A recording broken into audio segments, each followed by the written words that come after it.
Wait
Hey,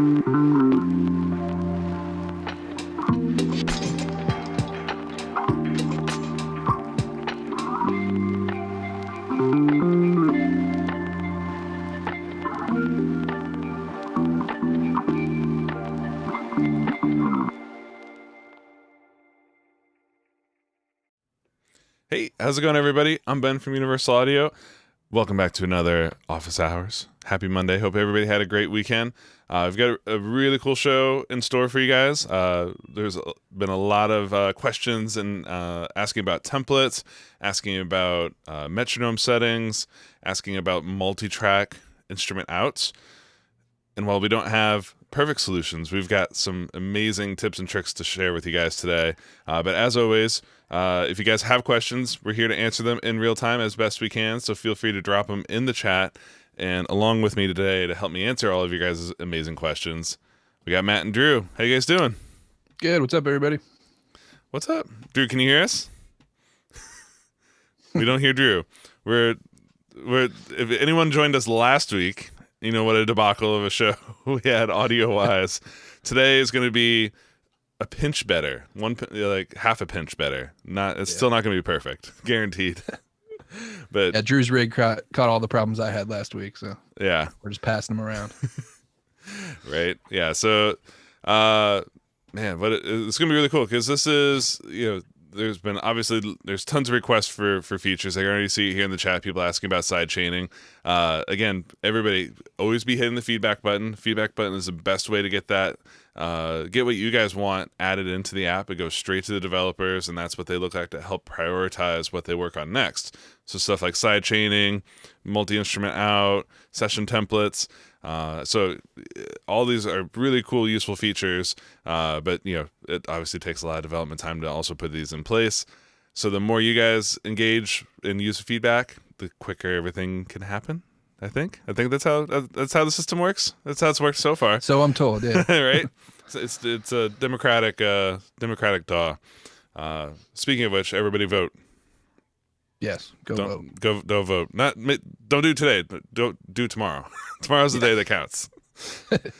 But yeah, so like I mentioned, if you guys have questions, just feel free to drop them there in chat. We'll keep an eye on it. But I think to kick us off, let's go, Matt. So we're going to talk about click tracks. We're going to talk about multi-outputs. And then also, if we have some time, we'll talk about some session template stuff as well. So let's start with click tracks. So Luna's got a built-in metronome. It's handy. It's got a handy control right at the top, right? Right. But obviously some people prefer, cowbells or shakers, other sounds, or maybe like more subdivisions, things like that. So do you want to walk people through how you can make like a custom metronome for yourself? Totally. Let me share my Luna screen with you. We're just going to see Drew dropping in and out all show. I guarantee it. Yeah. Right on. So yeah, I got a basic session set up here. So yeah, basically the main reason that I see a lot of people asking about how to do this is count in.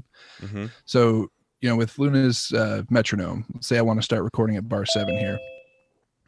There's no way currently for me to hear 4 beats of the metronome and then it start recording. I can set a pre-roll so that it'll give me like a bar or however much I set before Luna actually starts recording. But there's no way to actually set like a pre-roll where I hear a metronome, but it's not actually recording during that metronome beat. Mm-hmm. So this is kind of a workaround for that. But there's also a lot of uses for this as well. For example, if you don't like the sound of Luna's metronome, this is a way to use your own sounds or even create an odd time meter with different accents and things like that in the metronome. So this is pretty straightforward, but you can use it for a lot of different things.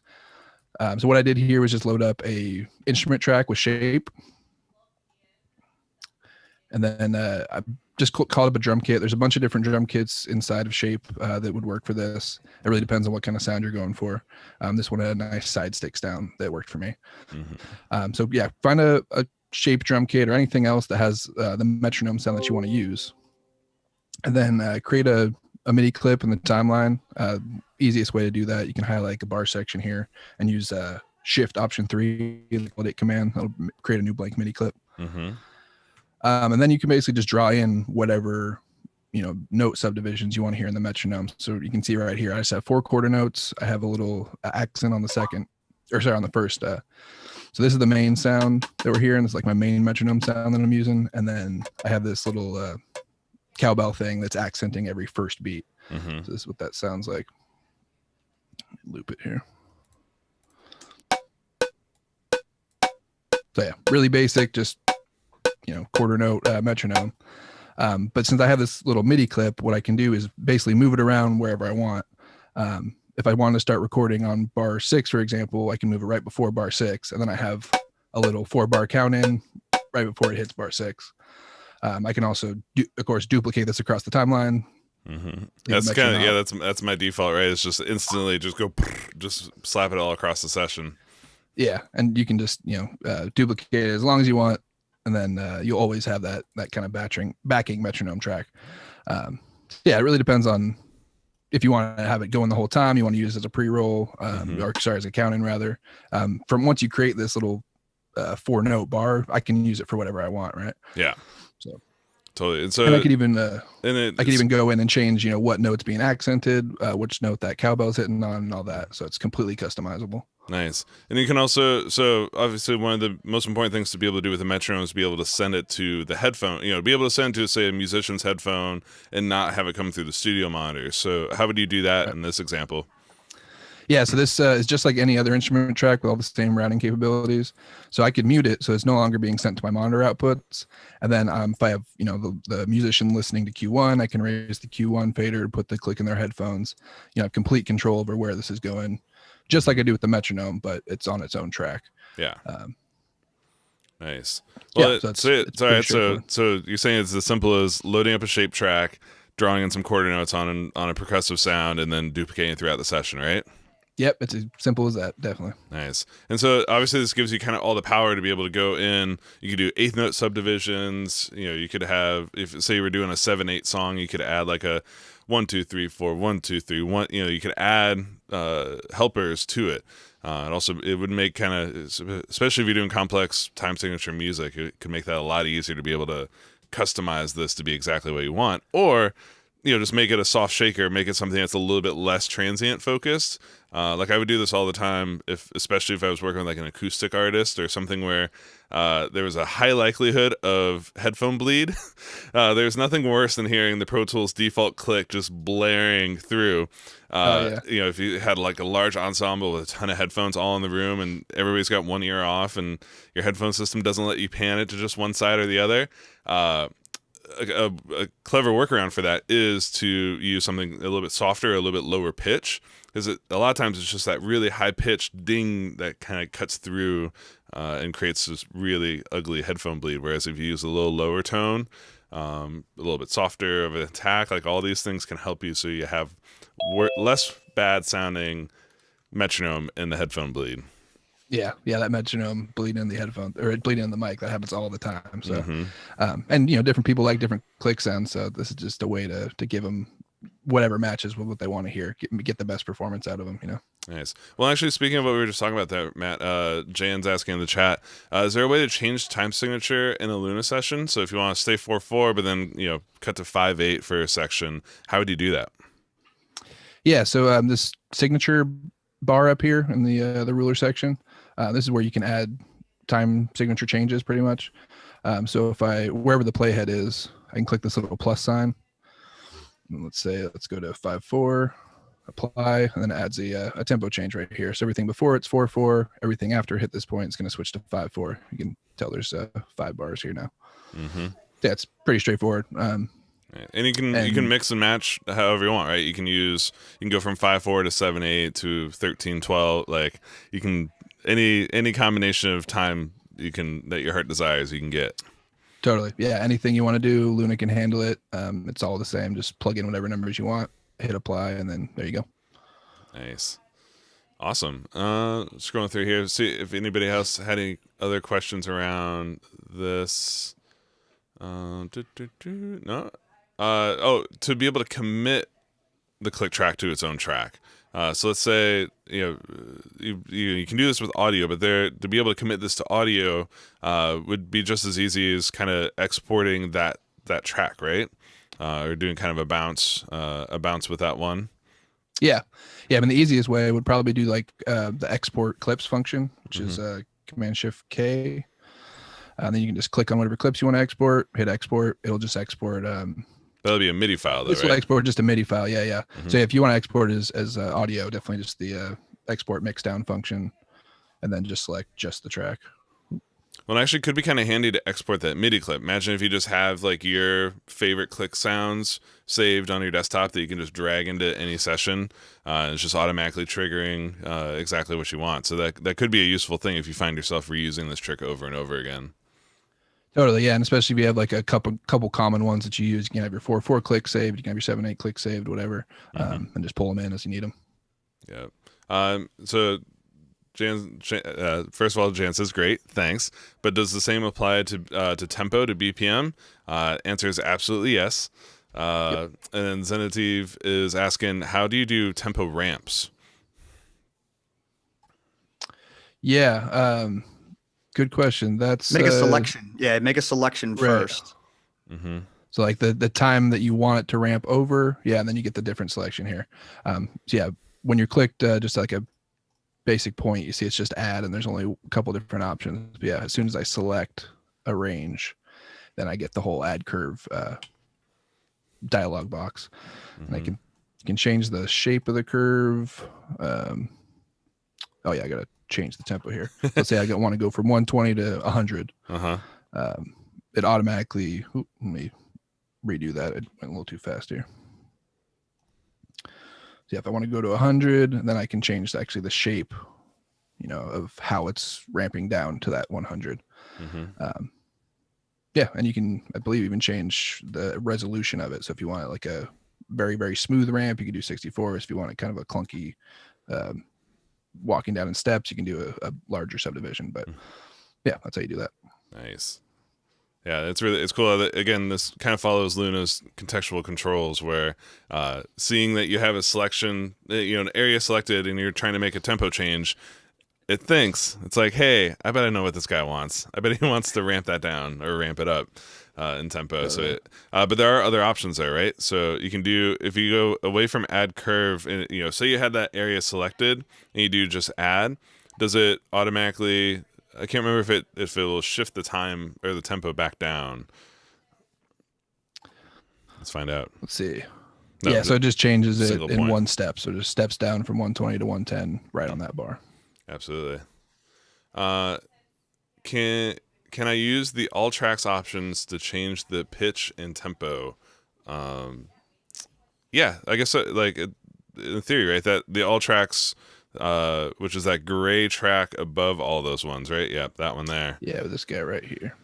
So the important thing when you're changing tempo around, if you've already recorded audio and MIDI, doesn't matter. There's a really important thing about the audio tracks and Matt's already got them set here in his session, but you see where it says mode, and right now these tracks are set to mode tempo. So what that means is that those tracks, they're gonna, no matter what you do tempo wise, they're gonna stay locked to the bars and the beats. So you can record at 120, add a ramp to slow down into the bridge, and Luna will automatically stretch that audio and MIDI to stay perfectly in time. When you drag and drop audio, say bringing stems from another DAW into Luna, by default those are going to be in time mode. And time mode means that they're locked. They're not going to stretch by default. They're going to stay in the realm of time. So if you ever are like moving the tempo around, you're wondering why things aren't following along, it's really important to know what mode the tracks are in. And I guess MIDI tracks are always tempo mode. There's no option to select otherwise. But audio tracks, it's one or the other. It's a very key setting for when you're changing time. Yep. Yeah, and Mike was asking on Facebook about whether you want the pitch to change on your audio tracks accordingly, and that's of course using the Varispeed algorithm. Varispeed will include pitch as it slows down and speeds up. Of course, all the others do not. So if you want this, I just did this for an album. We had 2 songs. We finished the mixes, and the artist wanted them 2 BPMs faster, and we had the option of like, do we want to speed it up and lift the pitch up that tiny little bit, because it does impact things, right? If you lift the pitch up, it kind of sort of lifts the sort of the emotion of that part up a little bit, or do you just want it to be exactly the same pitch but sped up 2 BPM? So that answers. And you can change that warp mode per track, in the track indicator here, or if you click on an individual clip, you can change it per clip as well. Oh, nice. Yeah, that's super powerful in Luna, that every clip it can have its own algorithm attached to it. That's pretty unique, I think. I don't know of any other app that does that, but. Oh, absolutely. Yeah, totally. I'm scrolling way back in the chat to make sure we don't. I try my best to make sure we don't miss questions from you guys throughout these. I know every once in a while we don't get to everybody. Ole, super early in the show, is that why is my ruler not moving not evenly? Hard to tell exactly what you're talking about. That if so as you can see even on Matt's screen, like the subdivisions of bars and beats, especially when you're doing mixed time, like whenever I've done this with like different time signatures or things of the like, you'll start getting weirdness, or a different interesting display, I think is a good term to go for it. But the bars and beats will try to divide themselves most evenly. But the thing you may be referring to is also the Autofollow. So that button there. So Autoscroll, it's pretty cool behavior. So it will, as your playhead moves off the screen, Luna will catch up to it. And then, but I like that it stays still. So it kind of shows you where you're at, then stays there. But the other cool thing that Luna does is that as soon as you click on the timeline while in playback, if you click somewhere, it automatically pauses that auto scroll. So yeah, I do this all the time where I start playing, I zoom in, I find a thing I want to work on, and then as soon as you can see here, Matt clicked on his timeline, auto scroll, auto follow now disable itself or pause itself automatically, which is by design. So that way now you can find what you want to work on, click, boom, now your view is paused here, and then of course you can re-enable it to have it continue to follow. And you'll notice the auto scroll when it stops because you've clicked somewhere, it goes half lit. As opposed to when you turn it off, then it's fully off, right? So right now it's paused, right, Matt? And then if you click it, if you turn it off, which would be Shift A as well as the key command, now you can see that it's white, and that means it's off because you've turned it off. Yep. See, if you're in this mode where you click and it's paused, sorry, let me do that again. So if I click, it's paused. I just click it again. That catches me up to where the playhead currently is. Mm-hmm. Automation clip to have tempo go gradually faster, slow. That would be the ramp thing that we just solve. The using the ramp automation that we showed you will do that. Matt, can you show them the drop down on the tempo ruler as well, just to kind of see, because you do end up getting to come back in here and actually edit this manually if you don't like the curve that Luna gives you by default. Yeah, so let's add a curve here. You're talking about what drop down menu? So on the tempo ruler, just hitting the arrow on the side. Oh, yeah. Right. Yeah. Yep, so then you can actually see what's going on here. Yeah. Mm-hmm. So there's your nice little half note step down. Yep. Nice. Yeah. Whereas if I were to do a smoother transition here, you can see it's much more resolution there. Yep. Nice. Here's an easy question. David Gardell, I tried to find an episode where Rival Sons were featured, but couldn't find it. I went through like the whole watch history, couldn't find it. Anyone remember? I remember, because that would be the episode with Vance Powell and Dave Cobb. It was super early in office hours, because they helped us with the Neve Summing. So the Neve Summing sound examples are based on a Rival Sons song. So yeah, search office hours, Vance Powell, click on it. That's the Rival Sons track. And us geeking out about Studer Tape and Neve Summing for the whole episode, which is a lot of fun. Rick is asking, when I export an audio file and then import it back into Luna, its tempo gets all shifted. How can I prevent this from happening? So Rick, when you export an audio file, it should be committing precisely what you were hearing. So one thing that comes to mind, and would love to get some more detail from you about what's going on here, but just make sure you have your playhead where the bounce started. For me, just being paranoid, I always put my playhead back to the beginning of the session and export from 1-1. And then when I drag the audio back in, if I had moved my playhead to say to the chorus, it's going to drop that audio in where the playhead is. in which case you just back it up to 1-1 and move the audio file to the beginning of the session. But if it's being weird, like if it's stretching when it's not supposed to be stretching and stuff like that, that sounds like it could be a bug with the instrument that's being exported. It could be just a bug in general. But the one thing I would always try, if you are getting some weirdness when you're doing bounces, in the bounce options, there's an option to do a real-time mix down.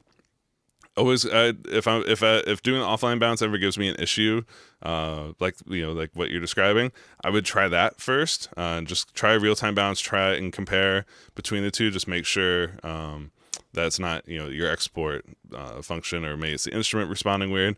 There's a whole host of things that it could be, but that'd be my suggestion. Yeah, Matt and I actually had a case this week of this of an issue like this, and a couple things to check. And I responded to Rick on Facebook. One thing is, if this is MP3, then it's a simple shift. If it's a simple shift and it's an MP3 as export, then that's kind of a known thing. A lot of the encoder we use pads the front and the back of files. So you don't want to be doing that with MP3s anyway. And then the other thing you can do is, in addition to everything Ben just said, is try just trashing your prefs. Do a good full Luna prefs trash.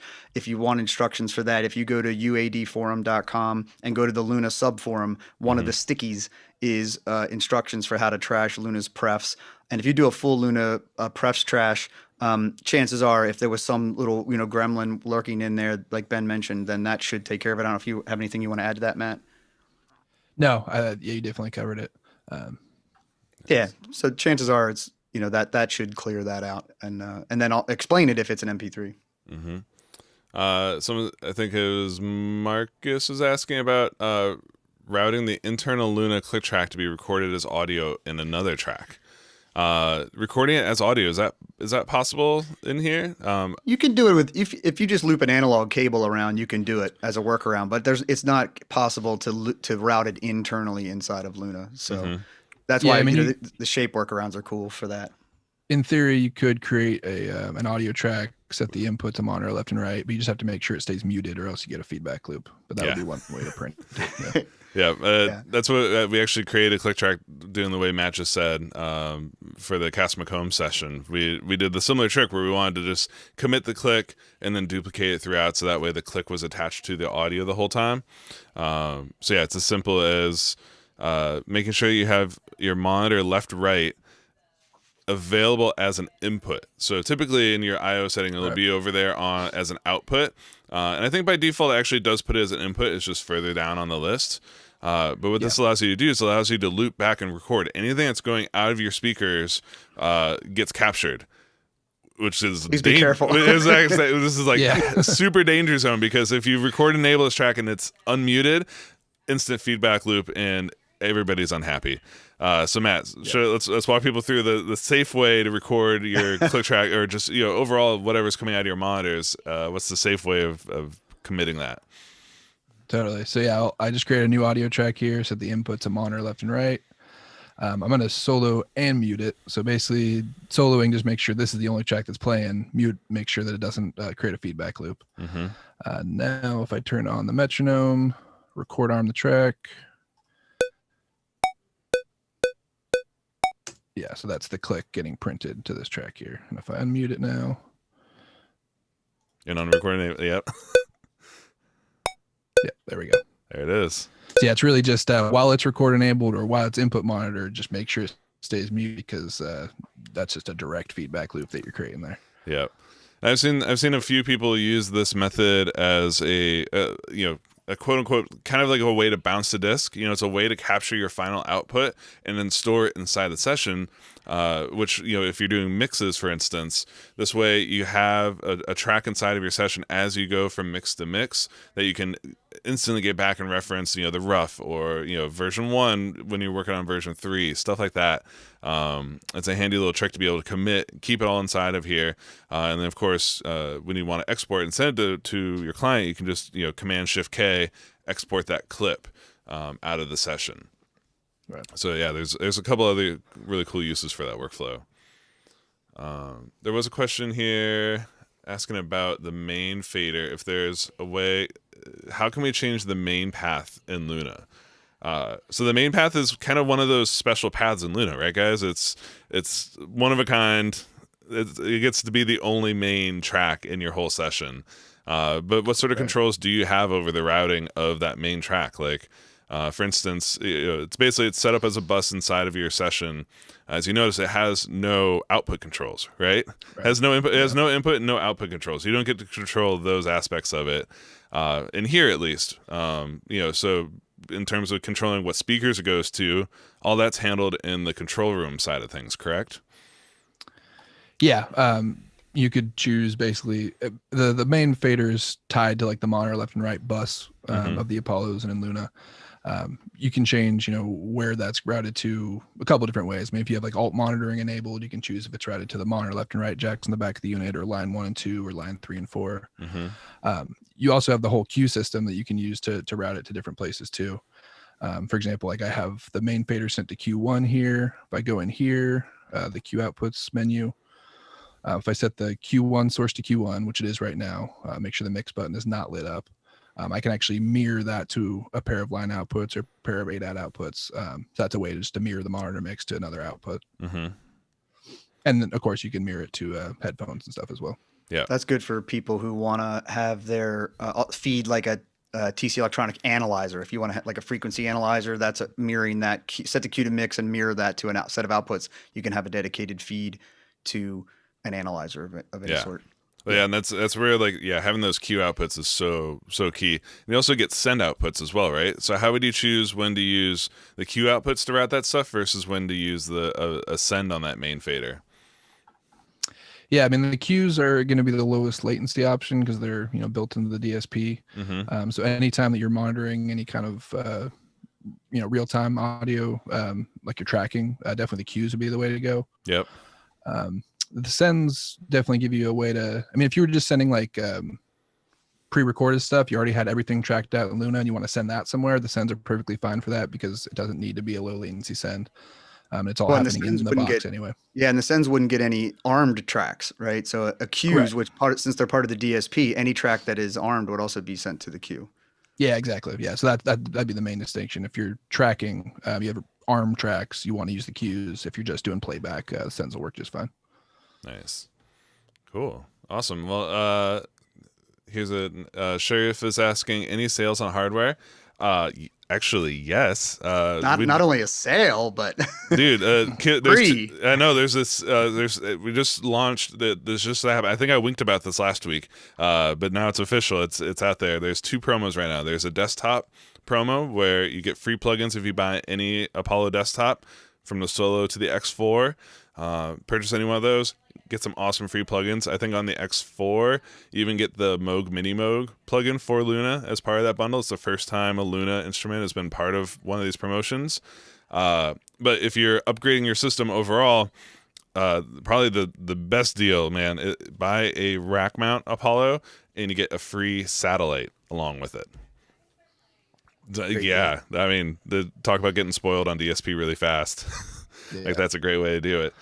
So yeah, those are we don't do a lot of discounts directly on the units, but what we always like to do is just value add and give you guys more along with your Apollo. So if you're thinking about getting Apollo, if you're thinking about expanding your system, this is definitely a great time to do it. Totally.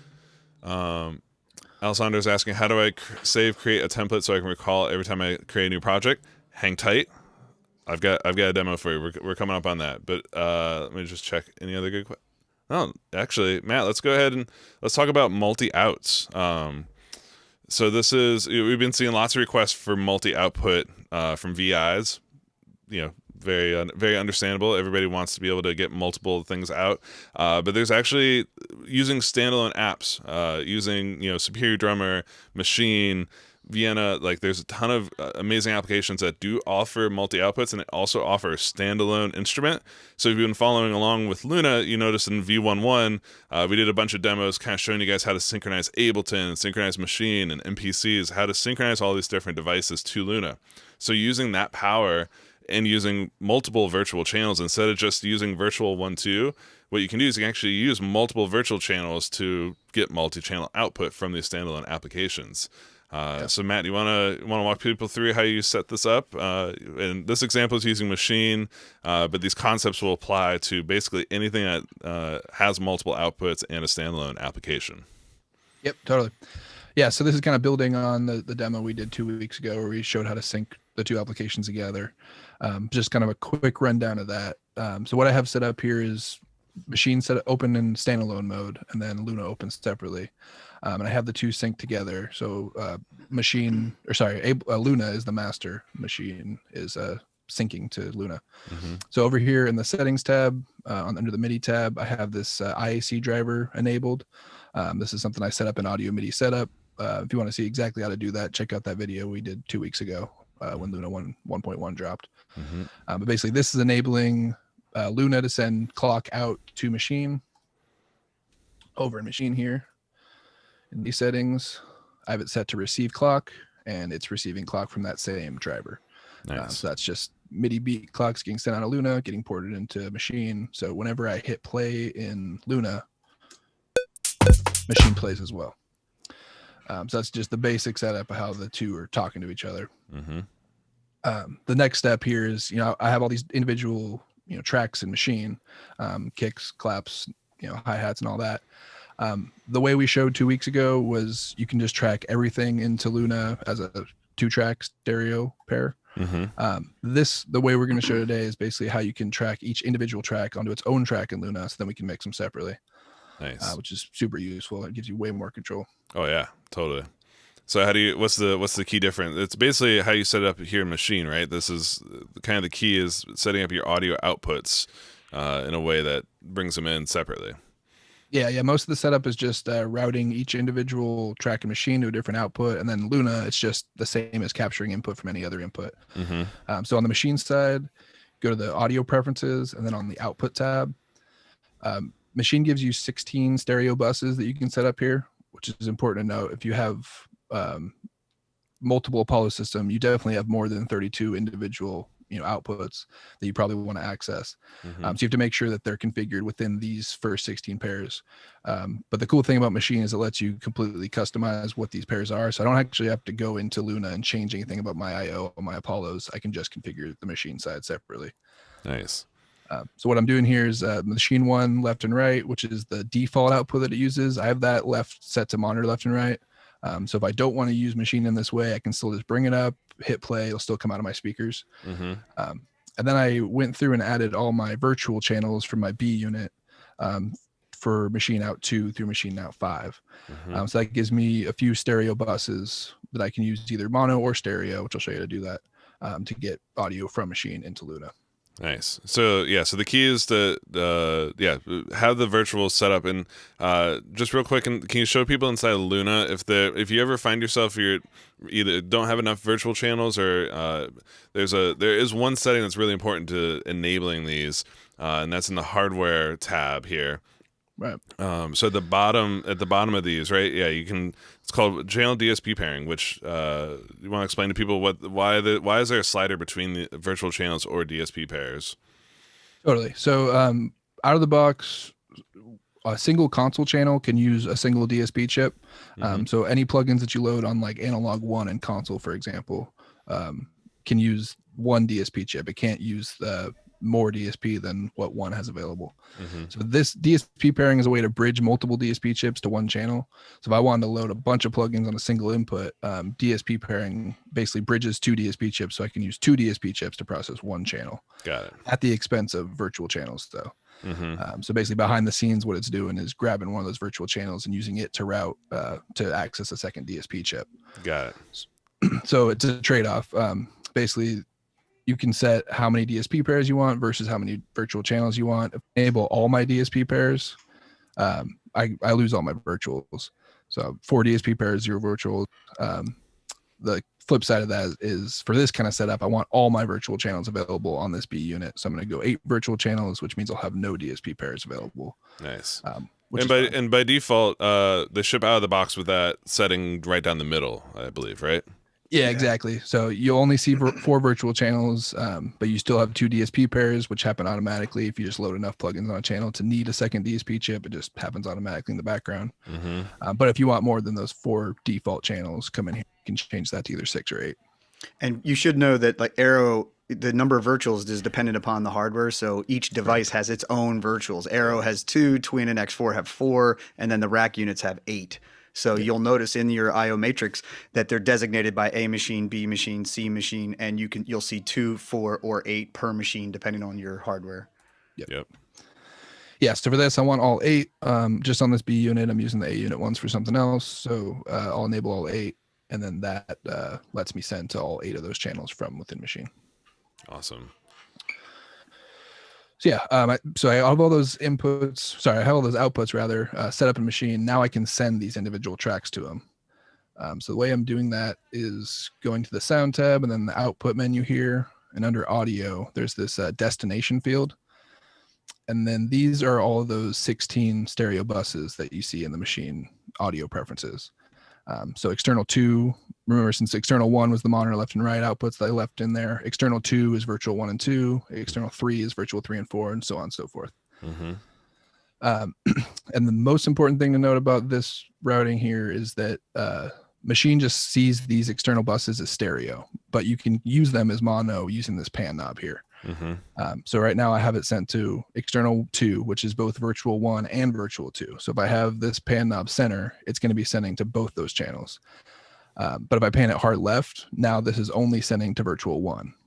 So then I can come down the next channel, select the same output, but pan it right. So now this is only going to virtual 2. Makes sense. Yeah, so I'm just doing that down the list. This is virtual 3, virtual 4, so on and so forth, all the way down. And so even if, and I believe that even if these are stereo samples, when you pan them hard left like that, it makes it fully mono all on the left-hand side, right? Exactly, yeah. Like for this kick, for example, it's pan hard left. I'm only seeing it come in on virtual 1. Nothing's coming through virtual 2 from this channel. Yeah. It's completely isolated, which is nice. And machine is collapsing that down to mono, Ben? That's what you're saying? Machine will collapse that down? Yeah, exactly. Cool. Yeah, cool. Nice. Cool. So yeah, now I have everything in machine, sending out to several virtual channels. From here, the setup's pretty easy. Just come into Luna, create 8 audio tracks. That's how many sounds I'm going to be tracking in here. And then I can assign virtual 1, virtual 2, virtual 3, virtual 4, etc. to all those inputs. So now I have 8 set to 1 through 8 for the inputs, ready to record. Have them record ARM and input enabled because virtual channels don't get ARM. So this lets me hear what's coming in real time. And if I record in Luna,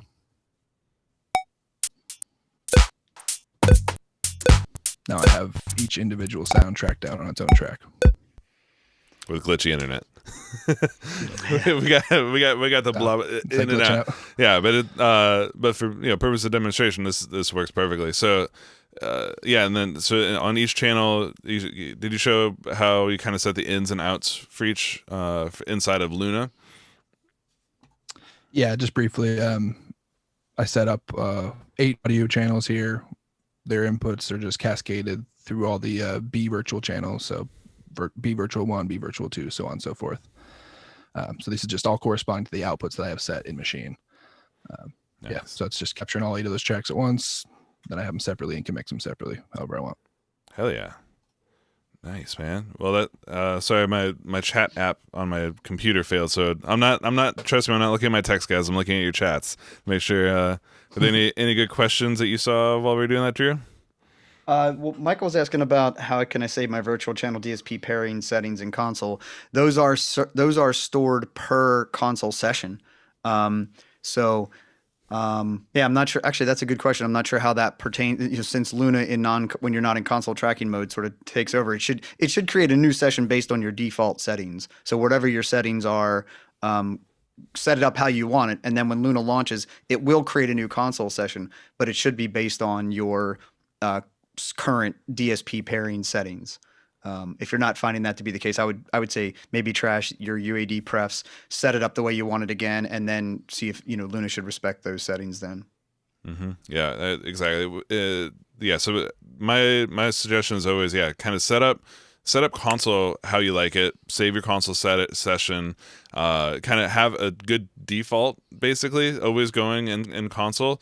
And then when you launch Luna, most of the time it'll inherit that. If you go back and open up an old session where you had a different console setting, it may restore some of those old settings. But then as soon as you close that session, it'll go back to console. So Luna's kind of in the background dynamically juggling between, oh, here's what console was before I opened the session. Here's what I need console to do to run this session. Okay, close that session. Now it's back to what console was set up beforehand. Great. And I saw a good question here from Ty asking, is it possible to write MIDI in Luna, route the MIDI to machine, and then reroute audio back into Luna? So going Luna to machine back into Luna. And the answer is, I believe, yes. Right, Matt? You can use that IAC driver to do more than just clock. Yeah, totally. You probably wouldn't want to use the same IAC bus that you're using to send clock over, so you'd want to set up a separate one. In audio MIDI setup, you can set up multiple buses. So, like, for example, I have the second one here. So, yeah, I mean, I would just set up a second bus, and then you can route your MIDI out on any MIDI track in Luna to that IAC driver. So, for example, I'm seeing this IAC driver Ableton that I set up. So, yeah, I can route MIDI to that output, and then in machine, I should be able to receive MIDI from that input as well. Yeah, you just had to enable it as a MIDI, as a MIDI device for input. Yep. So then IAC driver Ableton right there, and then in theory it should show up here. Maybe not. Oh, input. There we go. That's audio input, and then MIDI input, source. IAC driver Ableton. There we go. Yep.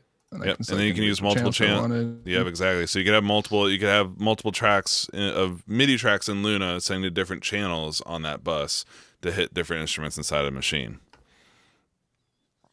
Yeah, so I could actually use one IAC driver with its 16 channels MIDI through for all the channels that I need. That's actually cool. Yeah, and it's cool. It's basically the same. It ends up basically being the same workflow as if you were using like a hardware synth or a standalone synth app. The power in this is actually there's a lot, and there are a decent amount of synth apps that obviously drum machines or like Superior Drummer was another example of where this is really applicable, where you can, and actually Drew literally had this all set up on his rig until the audio failed, to be able to show you guys how to do multi-outputs using Superior Drummer. The method is very similar to this, and fingers crossed his rig's going to work perfectly next week, and we can fully show, because it's a really cool demo to see how you hook this all together to be able to get a kick stem, a snare stem. You're getting all of this happening in real time, but it's locked to the playhead, so you can still be editing that MIDI inside of Luna. You can still be dialing in your part, but having the sounds coming in through input monitoring the whole time. Lock it in to record once you're ready to record a take, and then it's almost like you're recording a real band. It feels more like a real band, doesn't it, Drew? Yeah, and we'll get it sorted out, and we'll show that in all its glory next week, I guess. Nice. So we apologize for the technical snafus, but. So Jan asked a question: how do I assign MIDI knobs to a specific source? I tried right-clicking the filter cutoff in the MIDI mode, but I don't see the option. Also, can I assign channel faders to specific channels? So for MIDI CC in Luna, it's especially for the MIDI Moog and Shape, for the Luna instruments, they have a fixed MIDI CC assignment, and you can find all the information. I believe it's all in the manual, correct, Matt? Yeah, it's all in the I'm actually pulling it up right here in the Luna documentation KB section. Awesome. So the MIDI Moog article, I believe at the very bottom, it's got a whole table that shows you all the individual assignments. Nice. Yep, there you go. Yeah, if you're not familiar with help.uaudio.com, it's a great resource. The Luna documentation is available as a PDF and online. The online documentation is always going to be like one step ahead of the PDF. So we always recommend like taking a look at the online documentation. As you can see, Matt, you can pull that stuff up and search it and see find what you need, the most up-to-date information very quickly. Yep. And so yeah, this is, we've over the in lots of instruments and lots of DAWs now, we've all gotten used to MIDI learn, where you just the instrument's responsible for picking up the CC.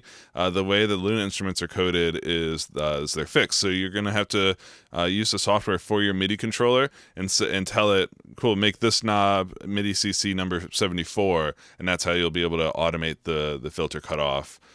So yeah, like and it's weird. My keyboard actually came with, it had one knob already pre-assigned to 74. I think it's kind of a standard cutoff MIDI CC that you'll find in lots of instruments. Yeah. So you have to tweak that there. And then your other question was assign channel faders to specific channels. So right now there isn't MIDI control surface support for faders or pan pots inside of Luna. But we've heard through feedback that that's very popular and people really want it. So keep on hitting us up, letting us know about that. There was a good question here from Ian Pattinson. How do you record aux tracks? So if you're using console's auxes, is there a way to commit those, similar to like what we just did on the monitor left right? Yeah, totally. Right. I think so. I didn't think. I thought that was. I didn't think that was available. Let's see. I'd be curious. Aux 1 left right. There's a aux 1 left right. So now if you send so now you should be able to hear that. Like if you were to send some of your vocal into an aux inside a console, you'd be able to track it, right? Yeah, exactly. So whatever I'm sending to aux 1, I can just record to this track. Sorry, my internet connection's a little unstable here. Yeah, all good. But it is, and that is, if I remember correctly, it should be the result. So you're still using console or using Luna to send into that aux. But what you're recording here would be the after the reverb or after any effects that you have in there, I think. Yeah, exactly. Yeah, whatever you're sending into post fader, that's what's getting printed to this track for sure. Nice. Awesome. Ty's saying he's going to try this with battery this week. Yeah, battery would be a really good one to work this on as well. And Marcus was asking, Superior Drummer 3 does have multi-out, with what should be showing next week. So tune in for that. Nice. Yeah, the battery setup is very similar to Machine. Like all the preferences and everything look pretty much the same. Awesome. Killer. All right. Well, so yeah, unless there's any other questions about multi-out stuff or that sync stuff, I guess. One of the other things we saw a lot of questions about last week was asking about session templates and how to do session templates with V11. So Drew and I we've done a series of templates. We've done some mixing templates, some mashing templates, some production templates. We've kind of shown you that process in the past using V1. So really, there's not too much of a difference in V11, except that you now have session versions, which is great for being able to being able to have a default production one, and then maybe have especially for tracking purposes, right? Have one with all your microphones set up in it. You can use versions to keep a session file, but have multiple templates kind of versioned inside of it. So let me, and the other one that I wanted Drew to help show you guys was taking a mix, a song that you've mixed and then making a template out of that, which again, we'll add that to next week's pile of stuff, unless you want to try and brave it now, Drew. Oh, I don't know. I mean, I guess I could try. I'm going to open that session in the background and see. I think why don't we give it a try? Worst case is it'll glitch again and I'll drop back off and we'll punt, but we'll try. If you go silent through this, I'll do it. I'll commentate like the Ocho style. Oh, okay, cool. So I should just keep going then. Okay. All right. So let's go ahead and give it a try. Let's see what happens. Let's push the envelope. Okay, so far so good, right? You still got me, right? Still got you. Yep. Yeah. You can just check in every 10 seconds to make sure the audio. I guess I will. I will. Okay, so this is, I'm going to keep this super simple, but because it is pretty simple. But so the idea here is, in a mixing scenario, let's say, so I've got a session. I just called it original mix, and as you can see, it's a mix that I've got going, and it's got a combination of individual tracks that have their plugins on them, and then everything, of course, is feeding some buses and some effects. Pretty standard. This is a relatively light mix, but you get the idea. And, what's super important here, obviously, is that everything is kind of, tied to each individual thing. I've got my bass chain that includes an amp sim and so forth and so on. Oh, it didn't take too long. Try toggling your loop back real quick, because that did work on your voice before.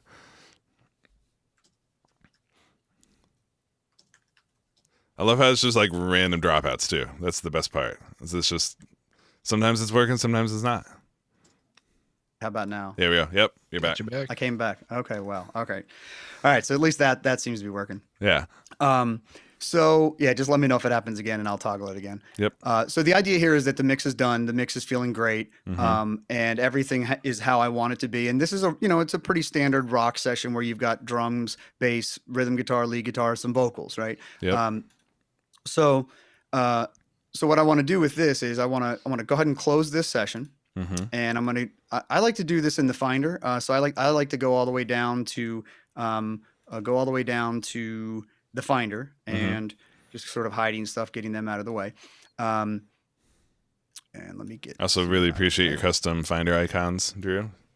Oh yeah. I like to try and set a mood. Yeah. No, you got a whole color scheme going on. The background, the icons, it's tying the whole room together. It's my Mojave theme. All right, so I'm back into here. So I'm in the Finder, and I have my original mix. Yeah. And you can see it's 1.67 gigabytes. And what I'm going to do is I'm going to right click and I'm going to hit duplicate. And so and in the Finder, it's just going to make an exact copy of that session. And I'm just going to let it do its thing. And then I'm just going to rename that, and we're going to call this, we'll just call this song 2. So now I've created a copy, and I'm going to right click on the copy, not the original, but I'm going to right click on the copy. I'm going to see show package contents. And you'll notice that the only thing that has any significant, size is the audio folder. So I'm going to just double click to open it up, and you'll see it's got a bunch of files in it. That's a bunch of gibberish, right? Nothing discernible here. We're just going to do Command A to select all, and Command Delete to send to the trash. You can also do Command Shift Delete, which empties the trash. So now what I have is and if I work my way back up to the original, now I have song 2, and it now is empty. So I'm going to double click to open that, and you'll notice that hopefully my audio stays. Fingers crossed. Yeah, yep. Look at that. It worked. So now I have an exact copy of my session. All of those, this is the juicy bits, right? Yeah, this is the part that you want to keep, right? As you're going from song to song, you're working with the band. You're gonna, they want a consistent drum sound. They want a consistent bass sound, or at least you want that as your starting point to then develop the mix for the next song. So this is the great way to give yourself that head start. And so now you've got all the settings from your first mix carried forward into your second mix. Yeah. So, but of course, all the audio is gone, right? It's not in the package any longer, so it's viewed as offline. I'm just going to select that and delete it. So now I have this. Now I have basically a mix template. What I could do right now is I actually could close this and then create another copy so that I don't have to do it again. To create sort of the starting point. But it's so easy, you could do it each time anyway. Yeah. Well, and sometimes what's kind of nice to do, we showed this with Fab in the early Tales from the Switch series. Is he mixed one song, got it how he liked it, did this exact process of cleaning out the audio folder, duplicating, cleaning out the audio folder, coming in and making that his template. But it was his template for the next song, and then once he did the second song, he did you end up kind of just like carrying it forward, so like the sound kind of develops. And a lot of times when you're working on an album, like you may not end up doing this for like all 10 tracks. Like maybe you do it 1 or 2 or 3 times, and then by like the third one, you've kind of got like all the different reverbs that you're going to use. You've got all these different settings. You've really dialed it in at that point. Well, and you might have an album that has 10 songs that 6 are rockers and 2 are mid-tempo and 1's slower. So you might choose to duplicate based on the one you want the next song to sound like. So that's brilliant. Yeah. Exactly. Yeah. So now that you have it set up like this, it's really all you would do then. There might be some more cleaning out, I guess would be the first thing I see, right? Is like, so you've got like a tempo map in here.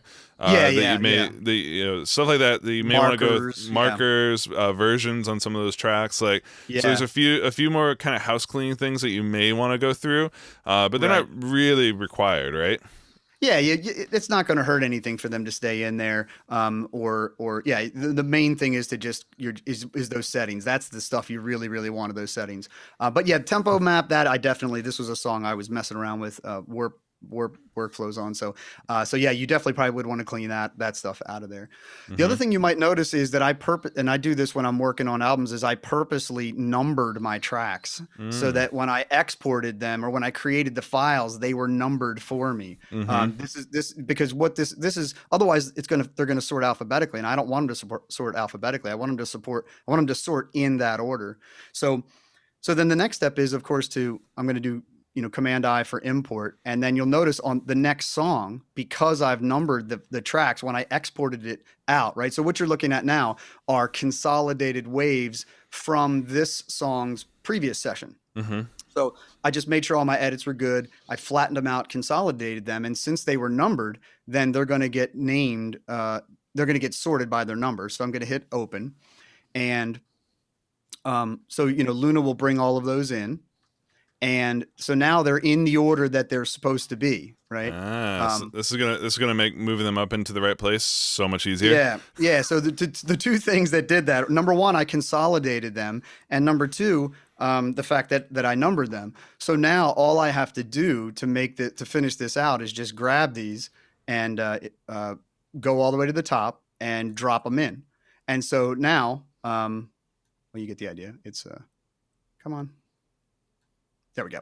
So then I can take the source tracks that they came in from, that Luna created, and just select them and do delete selected tracks. Mm-hmm. And now what I have is I now have a perfectly ready to go. Yeah. All your routings in place, all your plugins Yeah. are still there. Like, yeah, this is such a great way to kickstart a session. Yeah, so this works great for any kind of album type project where there's a sort of, a baseline of familiarity to the starting points for each song. And the key things are making sure your edits are good, consolidating, and then that little numbering trick. You saw how easy it was to just drag everything to its track when you kept it numbered like that. Mm-hmm. So nice, man. Well, that's right. And so, yeah, the things to think about clearing out, it's like markers, the tempo, automation data. That's another one that if you've gone through and already automated some stuff, the automation will stay in there. So there's a few things to keep in mind when you're doing it, but it is such a powerful way, especially if you're, working, if you're tracking bands and you kind of have this similar setup for multiple songs. This can save you a ton of time. Yeah, for real. Nice. Great. Cool. And I think you're going to show something. You're going to show us one, Ben. Yeah, I'll share a similar one. This is kind of, instead of starting from a finished mixing session, this is something that I find myself using all the time in my studio, which is kind of having more of a production template. So essentially, what is a bunch of tracks that I find myself using all the time. So, for connecting my drum machines or the Rhodes, my guitars, just signals and chains that I'm basically using constantly making music here in the studio. I want to have a session with all those things kind of loaded up, ready to go. So instead of having to create a track and, instantiate any plugins or have to, do any hard thinking, I want to have a template that's kind of where I've kind of done all that thinking, kind of pre-planned everything, that I can just duplicate the session, rename the new one with whatever I want to work on that day, and then start going from there. So I'll walk you quickly through some of the stuff I've already got set up in here, and then we can set up a few things together, and I'll answer any questions as you guys have along the way. But for me, a lot of it's about having all the instruments at my fingertips. So as you can see, I've got a shape drum track down here, which is simply an instrument track with shape loaded on it, with one of my favorite shape drum kits ready to go. Similar, Mini Moog bass, same sort of setup. Just I've got Mini Moog instantiated, and the nice thing I like about doing this is instead of starting with just the default sound that all my instrument, every instrument's got its default settings that it's going to lock to. This allows me to have my own personal default setting and preset. I follow that up with using a third party, the Sublab plugin, Revel Piano. Similarly, so again, to me the real purpose of this is to be able to record and enable my Revel Piano, and I'm able to instantly have the rolled off tone that I like. I can come in here and I can change the pedal sound noise, bring that down. But then I can also have it already sending out into the Capital Chambers reverb, ready to go. So the other big advantage that I'm doing here is, so you can notice all my cue sends are already set up. Since I'm monitoring here, using my cues, having this stuff all preset, again, major lifesaver. I've got one here called shape pads, which again, these are just personal shortcuts, right? So I've got a shape patch with all 4 channels loaded up with 4 of my favorite kind of pad-like sounds. So again, I can just quickly come in here and be like, cool, for this one, I want it to be all cassette pad with a little bit of vibes with some more delay on it.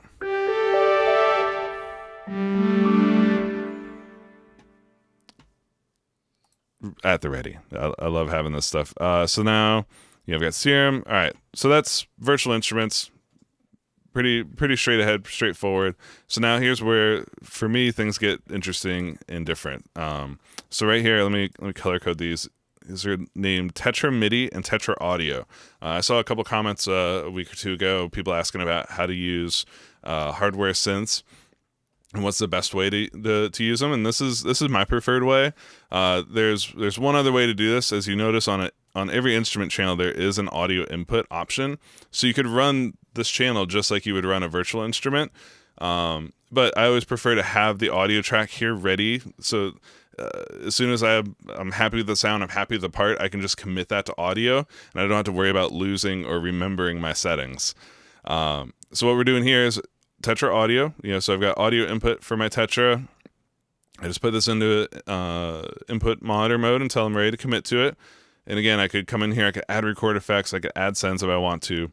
But for being able to for being able to play the instrument and be able to send signal to it, that's what my Tetra MIDI track is doing. So what it is doing is it's catching my MIDI keyboard input and it's sending it out to my Tetra via Mio XL MIDI interface. There's one really kind of important little trick that you guys need to know about using external instruments inside of Luna, and that is if there isn't an instrument track assigned to it. So if I take this shape away, you'll notice that this track won't go into ARM mode. So try as I might, there's always going to be a little bit of and depending on, especially if I get a bigger MIDI session going, if this doesn't have the circle around it on the record button, that means it's not in ARM mode and there may be latency. So the workaround, the quick way to remedy that at the moment is to just, for me, I just load up shape, hit the mute button on that first channel. So now shape is loaded onto that channel, but we're not going to be hearing any sound. All the sound is going to be generated from my Tetra being sent to. But now you'll notice when I record and enable this track, I get the ARM mode, so latency disappears. So that's the one really important thing about working with hardware synths that I thought you guys should know is you just kind of got to load a dummy instrument in there to make sure ARM is perfectly enabled. So that's hardware synths. I've got a drum machine here, my TR-8S, and again, this is the reason why I love using a production template like this, and that is because for my drum machine, I've got that coming in through a pair of DI boxes into a microphone input on my Apollo. Primarily because I wanted to geek out and have unison plugins available on my favorite drum machine. But as you notice, whenever I use this input, by default, it's trying to go to the line input version of it.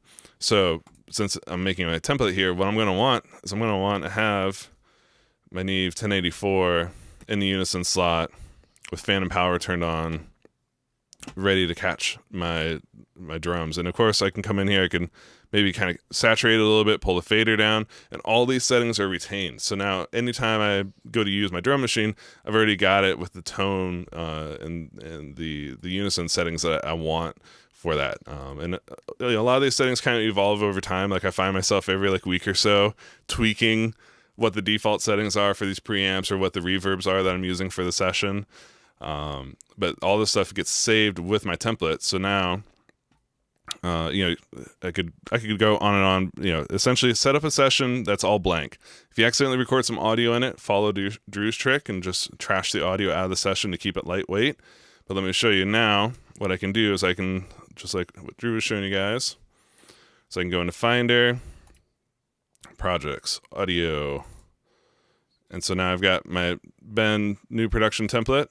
Get back in here. So I can just duplicate that session, Command D. Call this Sweet New Song. And then pop that session open from Finder. Of course, I could open this inside Luna.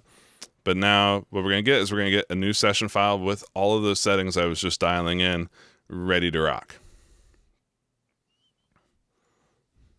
After it thinks about it for a while, because I loaded lots of virtual instruments in there.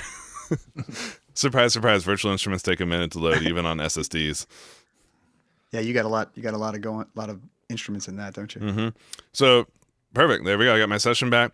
Another thing you guys are going to notice is that whatever's record or input enabled loads up record or input enabled, which can be a really handy head start if you know, all right, just by default I want all my instruments turned on, ready to rock.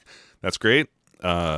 If you're not always so sure about that, just unrecord enable them in your template, and then anytime you duplicate that session, you're going to get a unrecord enabled version of the track. And of course, as I mentioned, this for V11, one of the cool things that you can do is you can save a version. So now I can have, so I've got my default version. Let's say I want to call this my SSL drums. So I now just created a new version of my song, SSL drums. And now for my SSL version, what I want is instead of a Neve here, I want to have the SSL channel strip driving the sound of my drum machine.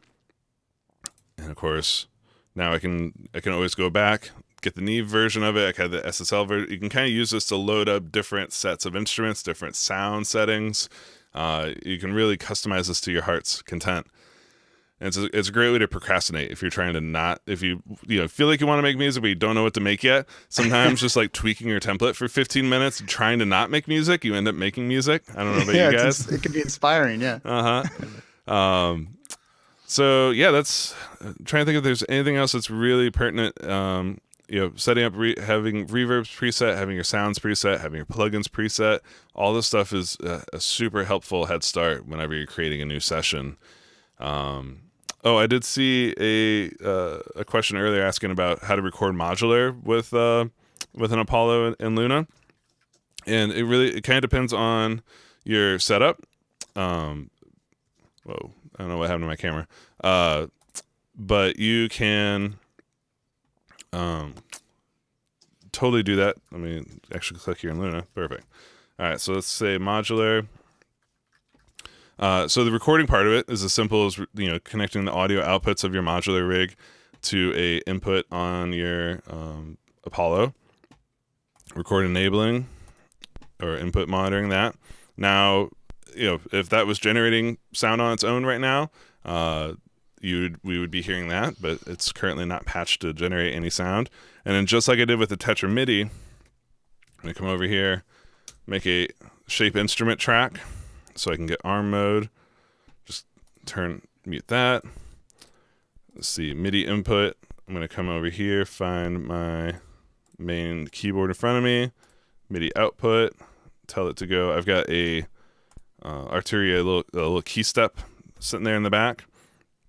So the key step is what's sending CV and gate signal out to my modular.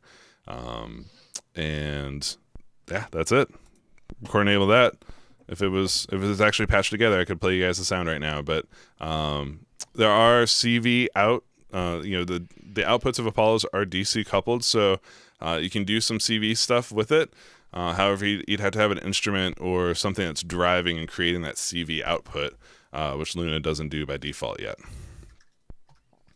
And yeah, I think that's about it. Were there any template questions as I was going through all that?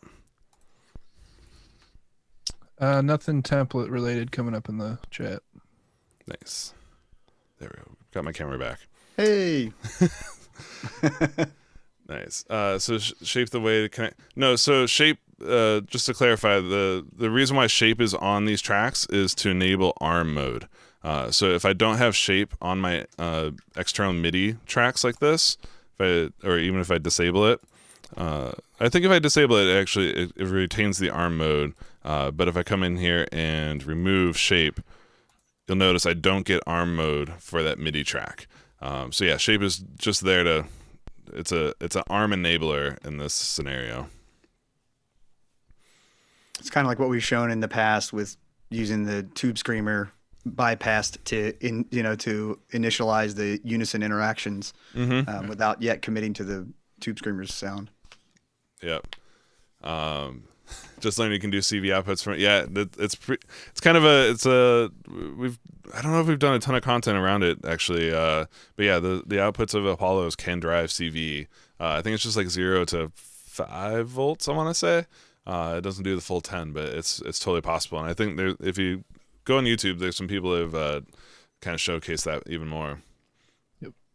Trying to figure out how to sync MIDI notes with your outboard MIDI synths. Yep, this is kind of the best way to, as far as I know, to set it all up for getting out to your instruments. And of course, this all relies on having a good MIDI interface, having USB keyboards that can drive MIDI outputs. All right. See, Amelia has a question, but I haven't seen that question.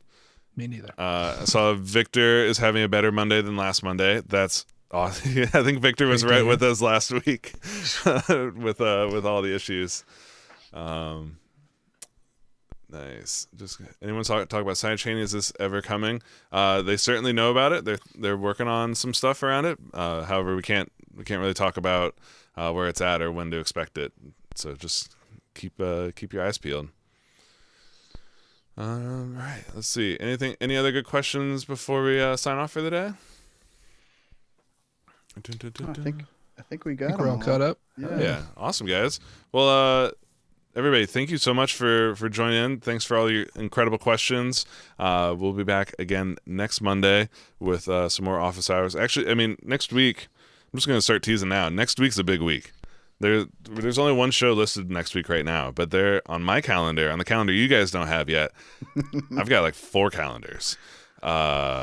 There's 4 shows on the docket for next week. I'm going to keep it a bit of a surprise for what we're doing next week, but needless to say, it's going to be a good week for everybody involved. So guys, Matt, Drew, thank you so much for helping us demonstrate all this stuff. Thank you all for your great questions, for tuning in. If you're here in the United States, please go vote tomorrow. If you haven't already voted, hopefully you've already done it. If you're ahead of the game, you've already done it. But if not, weeks ago. You came here for Luna help and also encouragement. Final word of encouragement to go out there and vote, guys. And yeah, everybody have a great rest of your week. We'll be back here next Monday and Tuesday, Wednesday, and Thursday. And everybody have an awesome time. Catch you later. See you guys.